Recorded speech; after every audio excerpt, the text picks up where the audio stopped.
everybody. Welcome back once again. We're excited to have everyone listening, as we always are.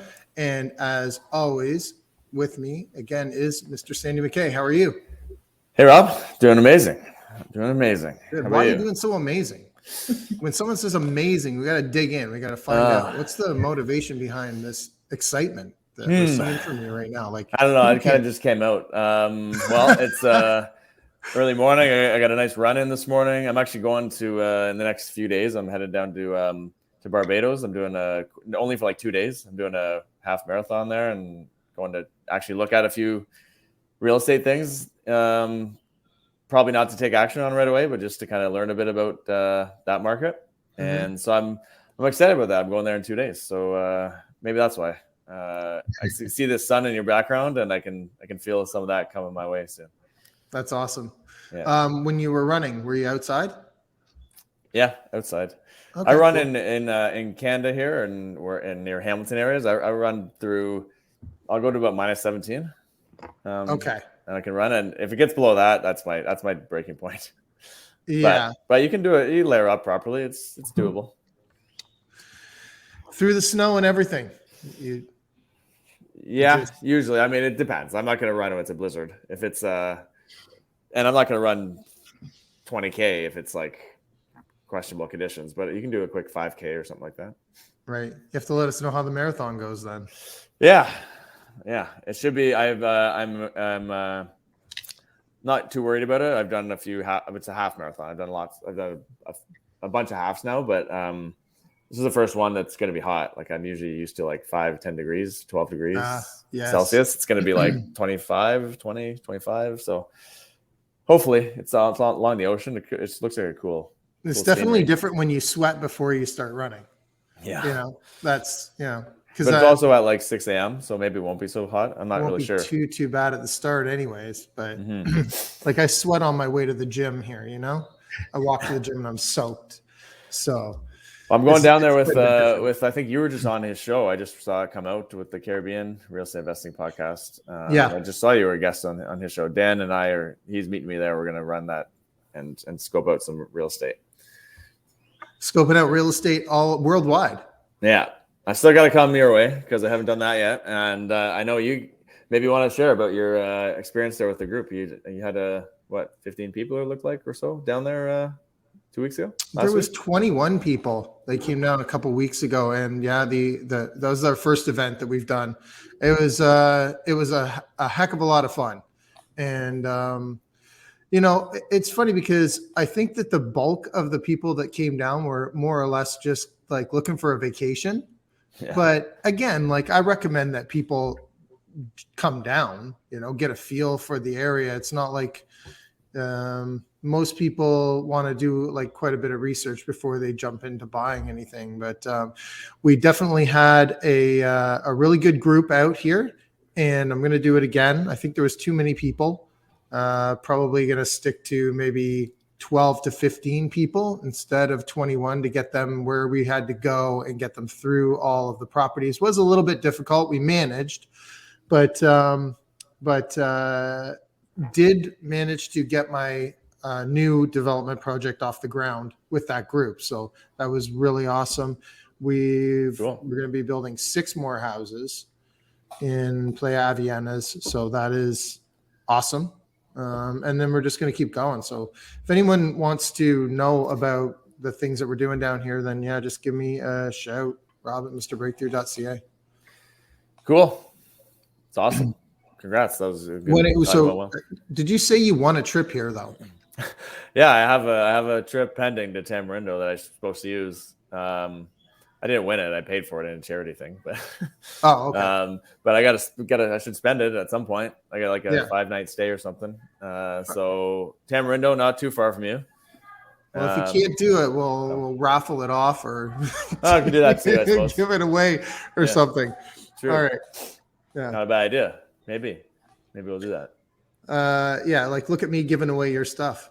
Hey. I'm pretty good at that. Yeah. We got a 9-year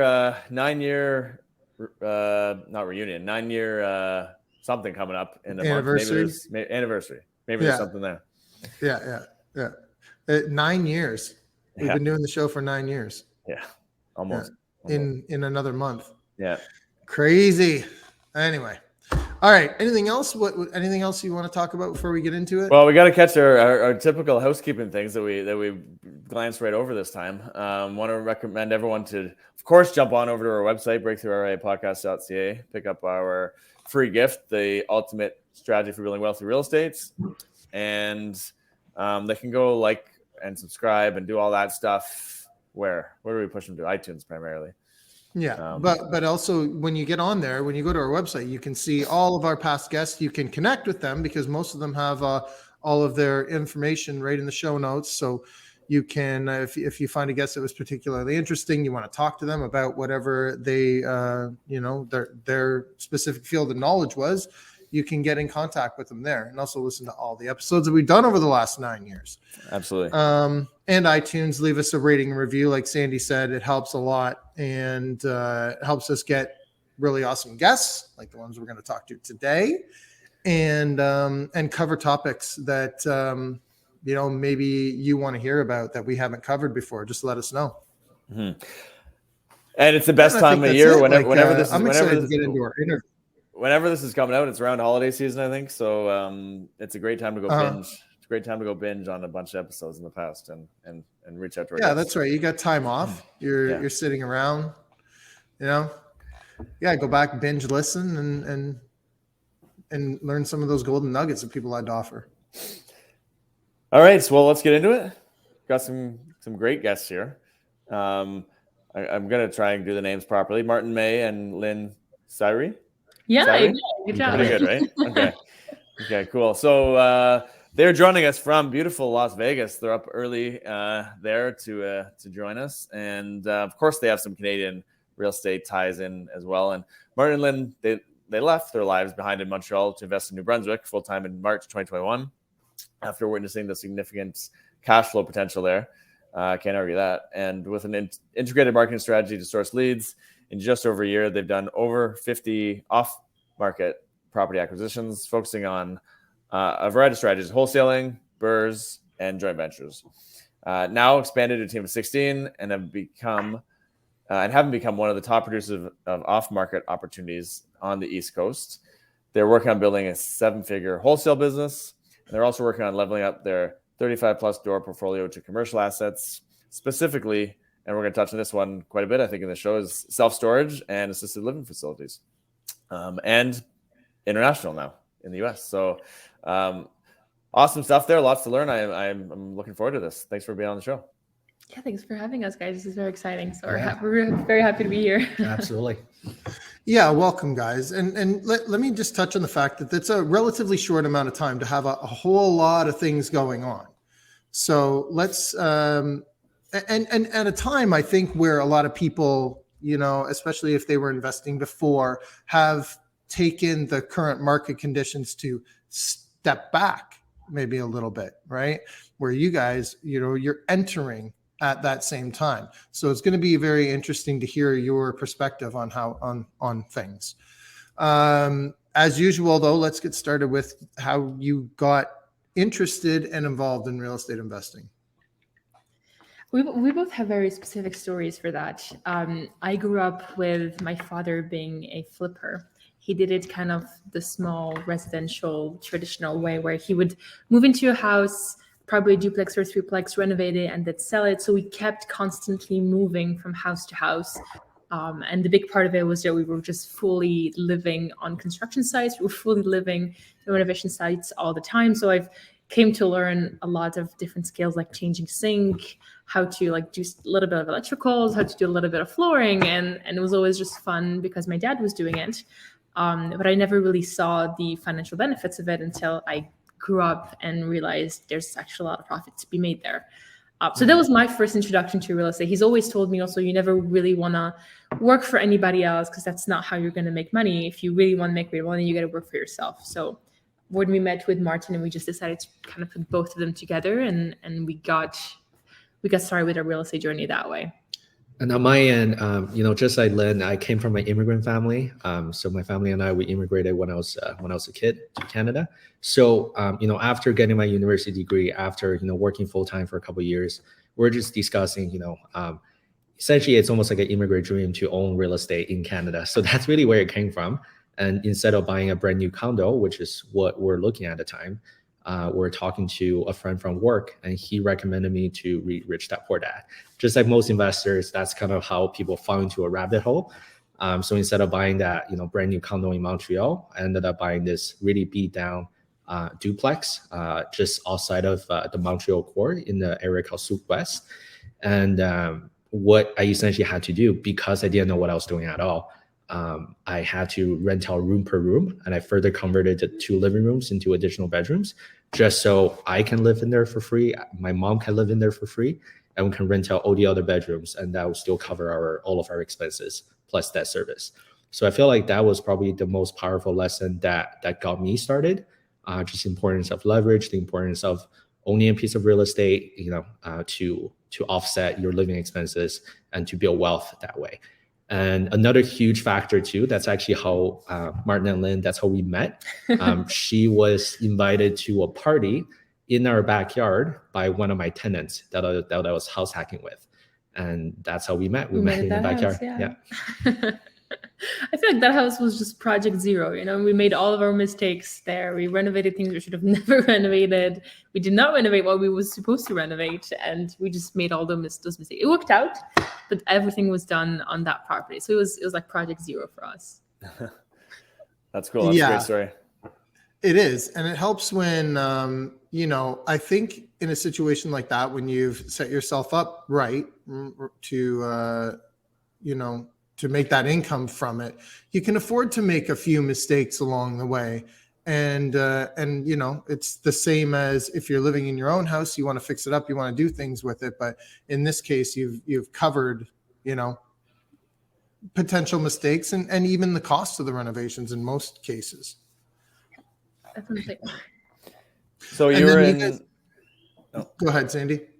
I was gonna try and help our audience understand how you went and decided to go from. So you're in Montreal, right? You're living there, and you're doing a few real estate investment sort of things, maybe a little bit not intentionally or not very purposefully, and then you wake up one day and said, "Look at what the heck's going on out East Coast. We got to be out there." Or how did that become a place of focus?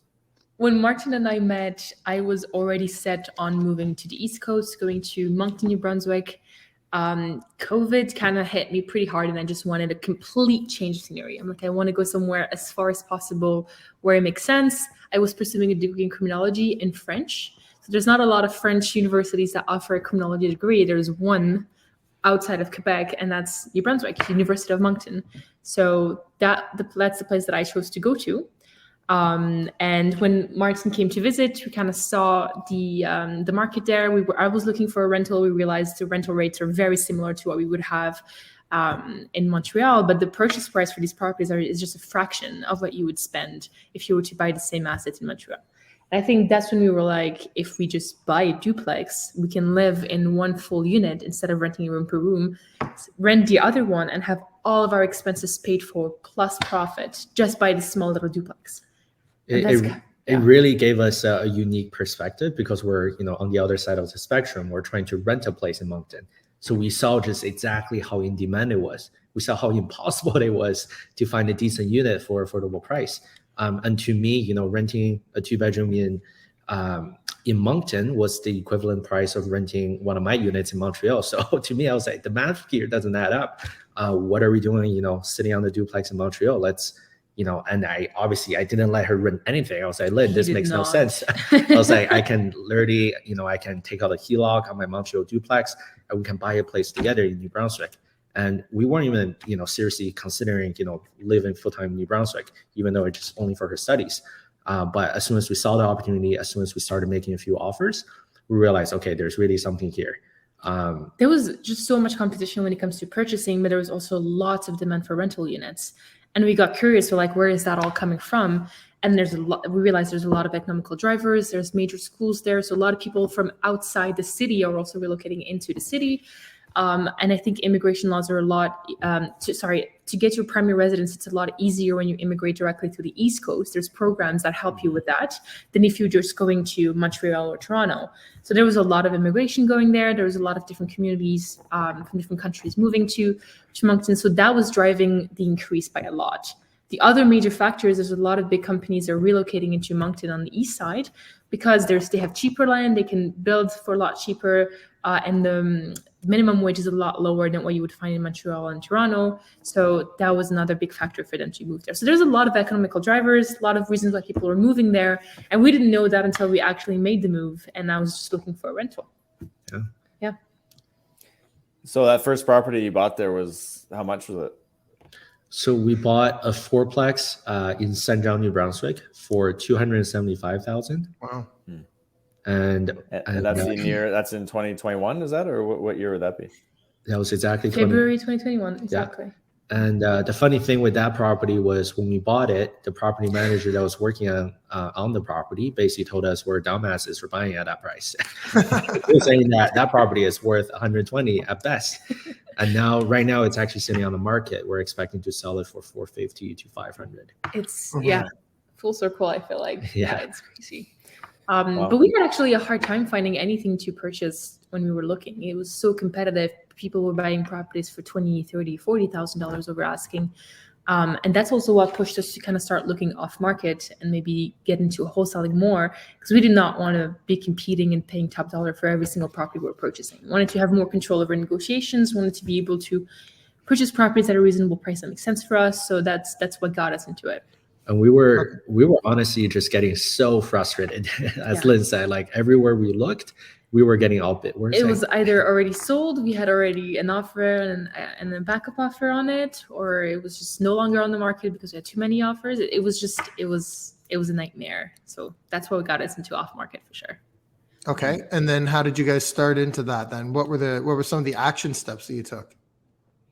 Yeah, that's a great question, Rob. So essentially, I was trying to get myself a lot of real estate education. So after my full-time job, I still had a 9-to-5 back in the days, and right after that, I would even deliver for Uber Eats because I was just constantly in that mindset of I need to do more. How can I do more? And while I was driving for Uber Eats, I was just binging these real estate podcasts, just like the one like we're on today. But specifically, I was listening to how to get started in rental real estate. I was listening to Bigger Pockets. I was listening to Austin Ye and Mayu's podcast. I was listening to Sarah Larby, all of the good stuff. And that's where I kind of came across the idea of you can find distressed sellers, and you can that's how you can have a better leverage to negotiate, and that's how you can use your resources to help them. That's also where we learn about how to leverage private lenders. You don't even need to just purely rely on your 9-to-5 to qualify for that job. So I would say most of my early stage education really came from just binging these podcasts and watching these YouTube videos, YouTube University, right? So the big part. Sorry, go for it. I was going to say, okay, so you start doing some marketing for off-market properties, and then you start getting calls, right? And you get a lot of calls that like, how did you weed through them? What was the first one that you found that was got your wheels spinning, and what were the negotiations like? Walk us through all of that. I think what's super cool, correct me if I'm wrong, I think COVID, by just not being able to go out, not being able to hang out with any friends, it really helped us. We were hyper-focused. We had nothing else to do. And I think the other thing we did is we decided, okay, this is what we need to do. So we moved into the East Coast. And at that time, the East Coast was on lockdown. So you weren't able to get inside that bubble unless you have a specific reason you're relocating there, you bought a property there, you're visiting close family like your husband or your kids. And that was the only reason. So we were able to cross that because we bought that property and we were fully relocating there. And we had 2 weeks of quarantine to do. And during that time, that's when we did all of our marketing. So we started with very little funds. We didn't necessarily have enough money to start sending mailers, to get people to contact us. So we did every possible free marketing we could. We put it on Facebook. We put in like a marketplace ad. We started commenting on people's posts. We looked on Kijiji and different sites to see if anybody was looking to sell their house privately. And the first deal we got was the first person we talked to was a semi-detached, and we completely screwed it up. I don't know. I think we recorded it. We might show that someday, but it was pretty bad. We didn't really build the report properly. We didn't say the right things. We kind of scared her off, and sounded a lot worse than we thought it would. But it was a learning experience for sure. And the deal that actually came to fruition, it was a side-by-side duplex, and we did get it. Everything checked the boxes, and we found the seller's motivation. I definitely wouldn't say we mastered that conversation. It was a lot of mistakes that we learned as well. But the seller was super happy to be dealing with us. We were very dedicated to make it happen. The seller actually lives around 2.5 hours from where we lived at a time in Zhenjiang. So we were just driving that back and forth. Trying to really have that in-person connection. And that was after our quarantine as well. So while we're in the quarantine, we're just like dying to get out there and to make things happen. And was that a wholesale? Did that one end up being a wholesale, or did you just buy it privately for yourselves? So we have very little funds to allocate to buying anything, because we've already got a HELOC on the house, bought a second property there. So we weren't necessarily in a position where we could buy anything. So wholesaling was a great solution for us. That was the first wholesale. And that was kind of the proof of concept for us. After that, we were like, okay, we can actually do this. We just gotta, do more of these and get involved that way. That's and so where did you guys? Yeah. Where did you guys find the buyers? It's a great question as well. So it was, again, like how we started, it was a lot of it is like very guerrilla, I feel like. So, the way we even did our marketing, just every single free resource possible. And as soon as we got out of the quarantine, we were driving up and down the street and we're doing driving for dollars, door knocking. And because there's, it's the East Coast, like there's, if you look it up online, there's really not a whole lot of wholesalers or a whole lot of off-market action that's going on there, other than the local flippers. Everything tend to stay quite local. And I will say we were likely one of the first few that actually kind of brought New Brunswick onto the national stage, where like we built a website called New Brunswick Property Deals. We also built a website called monctonhousebuyer.ca, and we're able to build that very quickly because we use a platform such as Carrot. And that's how we're able to just get the website up and running within the matter of days. And how we found our buyers was I just started talking about what we did on Facebook, on all these social media groups, and even on our personal profiles as well. So people started resonating with that. And obviously I had to steal emails at a time. I was copy and pasting emails of other people's deals on Facebook groups. And another huge thing that really got us started as well, Sunny and Rob, was we felt like, when we're in the position of purchasing, however, we're based in Montreal and we're trying to buy in New Brunswick, we felt like there's absolutely no information online for us to really find out more about the markets. Everyone was talking about real estate. Matt McKeever's channel was huge at the time. And everyone's, but he wasn't necessarily touching on New Brunswick. Nobody was. And we felt like there's a void in that, YouTube world about, real estate investors talking about, the specific benefits or the specific disadvantages of investing in New Brunswick. And that's what the information that we needed to be an educated investor. So as soon as we moved there, we started having conversations with these local suppliers, property managers, contractors. And we were just like dying to ask them, hey, how does this work? And we're like, would you mind if we record this conversation? Because we would love to show other investors about how this works. We would love to present you as an industry professional or local power team candidate to other investors. And that's what we ended up doing. We ended up, having this YouTube channel. So think about, the type of people that will go on YouTube and type Moncton real estate duplex conversion. It's not a whole lot of people that would do that just for no reason. So we ended up attracting very specific and qualified buyers interested in the Yeah, it was a big one for sure. I like that. That's good. Lots of action in there. That's why I love you collectively. We're not taking like little small pieces of action here or there. You just went all in, crazy massive action, right? Which is what it takes to put up some of the numbers like we see here, like 50 off market deals. That's less than 2 years, I guess, at this point, right? So you have to be doing all sorts of that stuff, and social media and YouTube and all these different places have made it, that would have been a lot. It would have been different types of action 15 years ago or 10 years ago. Rob, you and I started wholesaling too. And I mean, social media was there, but it wasn't anywhere near what it is today.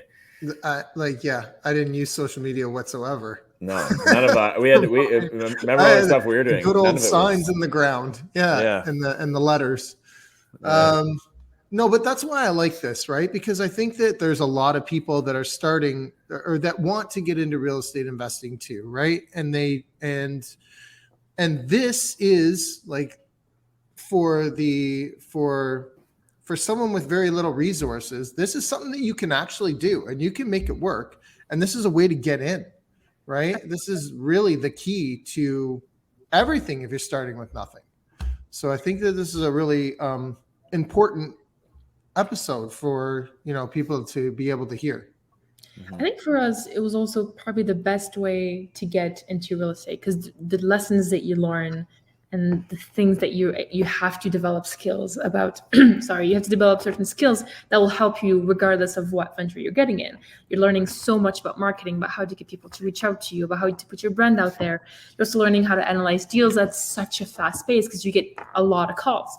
We used to put out like 10 to 20,000 pieces of marketing out, so those little mailers, and we would get hundreds and hundreds of calls, and we need to understand, okay, how do you filter through all of these calls and go to the motivated seller, understanding people's motivations, how to negotiate deals, how to run your numbers quickly, how to put it together, a buyer's package, how to talk to investors too. So that was also a great way for us to start learning about how to, manage investor relationships, how to raise money, how to get joint venture partners. We ended up buying properties with them and later on. So there was so many parts of it, and it felt like we were running two businesses at the same time, the acquisition side and disposition side. And I think all of that was just tremendous and enormous amount of learning that's still helping us today in on the commercial side and in the other asset types that we're looking into. Did you have either of you have any marketing background or anything in that side before doing this? Because you end up doing a lot of marketing, right? And there's lots to learn to optimize what that looks like. Either of your backgrounds in that or no?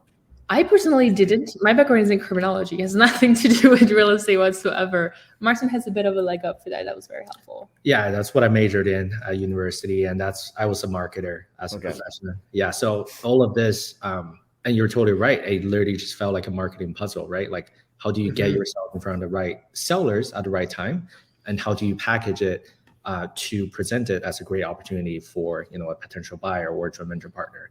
And I think Lynn and I were. I guess more me. I was really geeky. I mean, I'm very geeky. So I love, implementing really, just little gimmicks or little tools into my buyer's package. And we used to have our 360 camera. So we used to do a Matterport for all of our deals. And we include that as part of our buyer's package because I felt like as someone based remotely, they want to see the property in New Brunswick without actually having to, fly there or drive there. They want to see it remotely. So I felt like that was a very important thing to implement. And, our buyer's package as well, we put a lot of effort into making them just as information as possible to give people that peace of mind. So were you finding people that are buying these off-market deals from you, either buying from you or even partnering with you? Were they East Coasters or Moncton based, or were they all over the place? They're mostly out of province, I want to say. We've dealt with some people that were from the East Coast. Our first buyer, Angela, actually, shout out to Angela. She was from the East Coast. She grew up there, and she was investing. She was actually living in Montreal, but she was also investing in the East Coast. So that was probably the only one I can think of that was East Coast based. Everybody else was mostly Toronto, Montreal, Vancouver. Those are the areas, yeah. And the interesting thing about that as well, Rob and Saighi, is we realized very quickly that people who are investing from out of province into New Brunswick, they don't want to just pick up, a tiny little deal like a single family or a semi-detached. They're not looking to flip it. That wouldn't be their strategy to do it remotely. And also the ARV just isn't really high enough for there to be enough profit margins if you're doing that remotely. So right off the bat, we were forced to only dive into the multifamily space. So that's, those were the only properties that we're targeting. And so instead of, just sending out junk mail or sending out, mailers, the neighborhood mail from Canada Post, we're forced to find out, okay, who the actual owner is. So that was also a huge leg up that we had, is that we're able to find out how to do that in New Brunswick. So unlike our competition who are just sending out mailers from door to door, we actually go through the process. We hire Upwork freelancers, we hire virtual assistants to help us literally look up address by address. For example, if you own the property, if you own this fourplex in Moncton, but you live in Thunder Bay, Ontario, we're gonna send that letter to Thunder Bay, Ontario, address your name. So that's also one thing that really forced us, that whipped us in shape and get us prepared for targeting these commercial deals. There's a lot Very to cool. this. And then now you mentioned some of the lessons that you've learned. So let's dig into that just a little bit. And then, of course, we want to hear about your transition into the self-storage space. I think for me, the big one is how to set up systems. Because I mean, coming from a background in criminology, you don't learn how to run a business. You don't learn how to set up systems, how to scale your business, and how to make it profitable. So the big part was we were doing everything at first, and it was really impacting our physical health, mental health, and our relationship as well, because we were doing the acquisition, the disposition, the marketing, picking up the phone calls. We were waking up to phone calls all the time, going to bed to phone calls. So we had to find a way to set up systems, to be able to scale this, to hire people to help us with what we're doing and learning how to structure that. So to me, that was a big one, just learning how to create systems and how to scale a business. There's a lot of mindset learnings that come with that too, that we can, I'm not going to dive too deep into that, but for me, that was the big takeaway. What was it for you? One thing that was huge for us, I'll share with you one win and also one huge L that we took. But the huge win that we feel like that we did right was we have multiple different exit strategies, right? So if we come across a deal, there are multiple ways that we can make it happen. We can either joint venture on it, we could wholesale it. And by doing that, we're able to, force ourselves to create this deal flow, this consistent deal flow that pumps out off-market deals every single month. So we're starting to, get attention both, from out of province, but also locally. Like the local realtors are starting to reach out to us. They want to partner out with us. They want to see how they can add value. There are obviously also the outliers of people who are just like, who the hell are you? What are you trying to do? Are you trying to be a realtor? Are you trying to broker these deals? It's a province where, really nobody was doing wholesaling before. So by being the first couple ones to do it, we felt a lot of friction, but I think just by having multiple exit strategies lined up, that was super helpful for us to just go through deals and make sure we're able to capitalize on every single one of them that come into the pipeline. But a huge L that I think, I was, we're both too short-sighted and we didn't really see the bigger picture was we were going after, we really liked the market because we felt like, the cash flow was there and it was really a fast-growing market. However, I feel like it's a market where you have to do a lot of work. Like, for example, if you do a flip there, chances are you're not making a whole lot of money and you do have to put in a lot of work. So we felt like we didn't realize, with the number of doors that we had, if we did that in Ontario, if we did that in, a more expensive market, our net worth would be drastically different. So essentially, we're kind of chasing after, we're taking a lot of action, but in the market where it takes a lot of effort to get to, where people need to be, compared to if they were just to do that in a more expensive market. So I felt like that's why we realized, hey, we want to give equity away to our partners. We want to pay our team well. We want to, do this for the people that are helping us. But if we keep on doing that in New Brunswick, keep on doing that on a fourplex or on a sixplex in New Brunswick, your cash flow, once you share it, it's greatly reduced. And so it's less attractive. So that's why we are just thinking, okay, how do we get bigger? We want to treat our team members well. We want to give them equity as much as possible.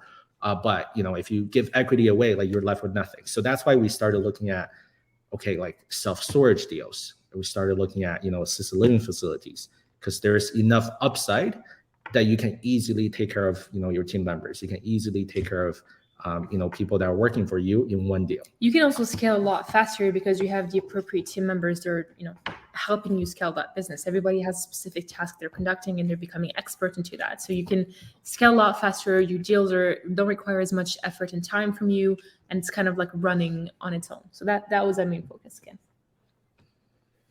And What so if- how do you decide, like, do you look at that, like the self-storage in Moncton first? Is that what you did? Or do you automatically start looking in the States? How does that progression happen? It was mostly from going to masterminds that we got that idea. We just love going to live events and masterminds and group meetups. So we're part of a couple groups in Canada, a couple groups in the US, 7-figure flipping being one of them in the US, and we learned a lot about different strategies and different asset types there. I think the idea kind of sparked from one of those events first.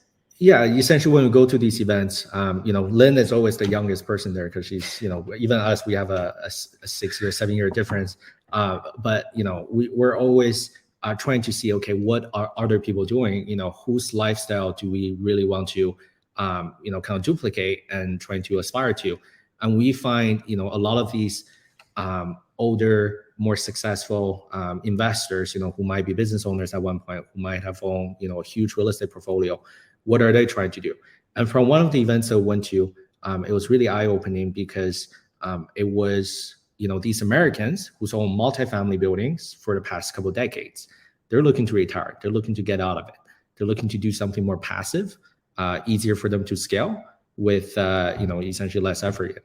And they were looking at self-storage. And well, granted, it was a self-storage event, but we felt like, the personas there, the profiles that were there, they were likely, the trajectory that we're going at, we felt like we're going to end up like being like them in about 20 or 30 years. And they're trying to get into self-storage. And to them, that's a better asset type. So for us, that's really spoke volume. And to answer your question, Rob, right off the bat, after coming back from that event, I just dove right into it. I was, essentially, I told my VA to find every single self-storage facility that we had available in the East Coast. I did a market analysis, and I found out around 60% of them are owned by REITs, are owned by investment funds, or owned by a nationwide player. So that means those are not necessarily the properties you want to go after because those already run at a max efficiency. We want to go after the mom and pops. It's very similar to the multifamily space. You want to go after, properties that you can add value on, that you can expand on. And I realized I did that. I sent out mailers to New Brunswick, but the properties here in the East Coast, at least, there's not as many mom and pop owners, but the ones that are mom and pop, the facilities are quite small. They're usually 10,000 net rentable square foot or less. So there's really not a whole lot of value that you can add onto it. It's sitting on, just a little parcel of land. So it's really hard for you to scale. Another huge factor that kind of turned us off about the East Coast when it comes to self-storage is the culture, right? So unlike Americans, I feel like a lot of Canadians, they're a lot more rational when it comes to their purchasing decisions, where, Americans tend to be more hoarders, right? But Canadians, especially Eastern Canada, like they have a storage shed. They're sitting on, plenty of land. They have a basement, they have attic. There's multiple different ways they can store their stuff, their personal items, compared to places like Florida or Texas, where houses don't even have basements. They live in HOAs. They have, 4 cars. They have 5 kids, and they're just in that capitalist mindset, right? They're spend, but they don't want to get rid of any stuff. So there's a stat called the National Equilibrium for Supply and Demand. So essentially in the States, that national average is around 7.8 square foot per capita. So basically meaning that, every person on average, you need around 7.8 square foot of self-storage space. And that same number in the Canada, it's around 304. So that just tells me right away that demand is drastically different. The big piece is also the culture. The consumer culture is very different in Canada than in the US. Like it's in the US, you just gotta acquire more things and keep your things forever. I feel like even if people end up relocating and need to downsize, they don't want to get rid of their stuff. They just put it in storage and kind of leave it there and forget about it. Those a big one too. Okay, so you guys are in Vegas right now. What are you doing there? So it's gambling our money away. Exactly. And it's double our income here. That's our new investment strategy.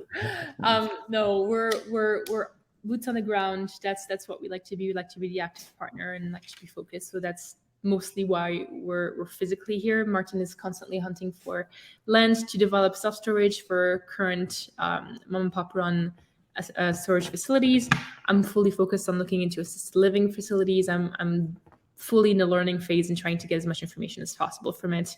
And that's why we're here. We're also working towards getting our investor visa so we can stay here a little longer than 6 months, and we're working through that. And to be honest, guys, like last year, I feel like we spent so much money just like traveling to the States. And flying out of Moncton, New Brunswick to Orlando, it really gets pricey. Like flying anywhere from Moncton, it's a small airport. So we realized it actually just makes more sense for us to live down here for a couple months and really become boots on the ground, as Lynn said. So it's a lot easier for us to travel to deals, to travel to meet the sellers. And we also chose Vegas. We got family here. Plus, the flights are actually cheaper in and out of Vegas. And that's crazy. Yeah. So like a flight that's like an hour and a half or 2 hours. So Montreal, Moncton, for example, is about $560 if you want to go there. But here, if you're going to Phoenix, Arizona, which is about around the same flying time, you're paying $50. No. I never paid $50 for a flight ticket. I was just so surprised. I sometimes I wonder how those companies make money, or if just the companies in Canada just make so much more money. But it's 10 times the price that we paid when we were in Canada. So it just made a lot of sense for us to come here. I think the hotels must subsidize that somehow. Just get them here, and we'll take care of the money part, right? I think they actually do. Yeah. So you're over there doing self storage and assisted living facilities. You're focused on that. How does your business back home, I guess, run in the East Coast there, Moncton and surrounding? You mentioned you have a lot of you have a team of 16. You have VAs. I imagine you have quite a few virtual assistants. Is that a big part of your team, or is that all of your team, or do you have anyone like boots on the ground with you in New Brunswick? That's a great point, Sandy. So we do have boots on the ground back home, and we're still doing deals, and we still have a couple of renovation projects actually going on. So our project managers, contractors, they're still full in motion. However, a huge reason for our pivot. I kind of touched on that a bit earlier, but what we realize is within the residential stuff, it's very market dependent. So right now, as soon as the market came to a full stop, Sandy, you're based in Ontario, so it's always a couple months ahead, right? So what we started to see back in September, October, that's what Ontario was like back in March, April. So everyone was freaking out. It's really kind of come to a full stop. We haven't seen the drastic price drop yet. I would just say the growth has definitely slowed down. Like there's not as many buyers on the market due to the interest rate. Everyone's pretty much scared off. And what we realized is like the space that we were operating in, the smaller multifamily, they were hugely impacted based on comparables. So if the comparables, are driven down, the value that we created as wholesalers or as off-market people, they drastically diminished. And we felt like, we didn't really want to stay in the space that was that dependent on comparables. We wanted to get into commercial real estate where, you can control the NOI a lot better. You can force the appreciation by running the property more efficiently. And that's a huge consideration of, why we wanted to kind of dive into that space. So as we speak, we're actually, repositioning our company. We're trying to pivot, that into more of a commercial property asset acquisition in the States. So everything back home, like we're still going out, but we're not trying to focus as much on the residential stuff back home anymore. It's also, we chose the States for multiple different reasons. The big one being just Canada in general, with the way we're getting taxed, with the regulations that we have, with all the rules we have to follow. It's not necessarily the most entrepreneur-friendly country. And we end up having to pay a big chunk of our profit in taxes. There's a lot of regulations, a lot of kind of roadblocks that we came across because we were there. And there's just a lot more opportunities in the US. I mean, it's 10 times bigger than Canada. There's 10 times the population. So you have just 10 times the demand, 10 times the offer. So we were just more interested into going into the US for that reason. The returns that you see here are it was definitely greater than what we would have in Canada. And you have a lot of tax benefits. You can roll your profit into the next investment without having to pay some taxes. You have a lot of tax benefits that, again, talk to your accountant, he will tell you more. But that was one of the main reasons why we wanted to pivot and look more into the US. I like it. And okay, so let's talk a little bit about big plans for the future. Yeah. I know you're talking about the assisted living, so that's into. Why don't you dig into that a little bit? So assisted living facilities, the interesting part with it, so we wanted a business-based assets to invest in, because that's how you can get your investor visa. The investor visa, quickly, it's called an E2 visa. You got to invest around $100,000 into the US, into a business that hires Americans. And you need to be able to show the immigration officer your investments, what you're investing in there, how you're planning to invest your money. And usually that's kind of how you get your E2 visa. So at first we're like, okay, what kind of business do we want to invest in? What are we buying a franchise? Are we building it from scratch? Are we buying existing? And we really like assisted living because it's still real estate based, but it's also you're offering a service as well, and you're running a business on the side. So the interesting part with assisted living is what's assisted living? Let's start with that. It's basically in a residential setting. If you're looking for residential assisted living facilities, you're offering assistance to elderly who are living into your home. And the kind of assistance you're offering is you don't have registered nurses, you're not offering medical services. It's just regular assistance with day-to-day items like hygiene, like eating, like medication, like giving out medication, like making sure, they can move out of the bed and into the bed. You're doing activities, you're feeding them. So it's just general living. It's like a group home for elderly, and you're just taking care of them and making sure, they're having a comfortable time and they're taken care of. The reason why there's such a strong demand for it is that most of these people who need that kind of assistance aren't necessarily able to get it at home. A lot of their kids, when they move back with their kids, when they move back with their family, they usually have full-time jobs, they have their kids with them, so they're not necessarily just there full-time able to provide the care that they can to their parents, their grandparents. So the assisted living facilities are there to kind of help those families and take care of the elderly. Okay, very good. Have you done any? Has there been any adverse effect to that industry from COVID? Definitely. But we see that kind of like going back now. So when you're providing care, when you were talking about people's health, there's definitely a lot of regulations. There's definitely a lot of rules that you have to follow. And during COVID, a lot of this facility was completely shut down. So basically you can still operate with the residents that you have, but you can't do any new tours. You can't get people in and out of your facility anymore. You can't do visits. So you can't let people in and out. That definitely greatly impacted the industry. I feel like a lot of people decided to take their parents out of there just so they can see them, because you wouldn't able to get inside the home to see your parents at all. But there's also a lot of people that weren't able to get their parents into a facility because you can't do any more visits. Your occupancy is definitely a lot lower just because you can't fill up your rooms, you can't fill up your home anymore. So that's definitely greatly impacted. But what we're seeing now is that a lot of the people who had their parents, or a lot of the elderly that were living in bigger facilities, so we're talking 200 rooms, 300 room facilities, those are pretty big ones, are steering away from it just because of that whole trauma about COVID. It's a lot harder to put in safety measures when you have 200 residents in a home than if you have 8, 16, or 20. So they're going away from those 200, 300 facilities and getting into residential assisted living facilities that are a lot smaller community, a lot closer to their caregivers, a lot closer to the other residents. That's what we're seeing happening right now. The interesting part about this industry in general is that the baby boomers, which is around 21% of the population, is currently getting toward that age where they need to get into assisted living. And it's only going to increase. And we call it the silver tsunami. It's basically there's going to be a huge influx of elderly that are going into the market. They're going to need assisted living. And that's also the main part, how we see the industry growing is because of that influx in demand that's going to come. I think they're projecting 986,000 units that needs to be built, that needs to be available within the next 10 to 20 years. But that's definitely a valid question, because when we're touring the properties, that's the question we had. We asked them, what happened during COVID? Right. Yeah.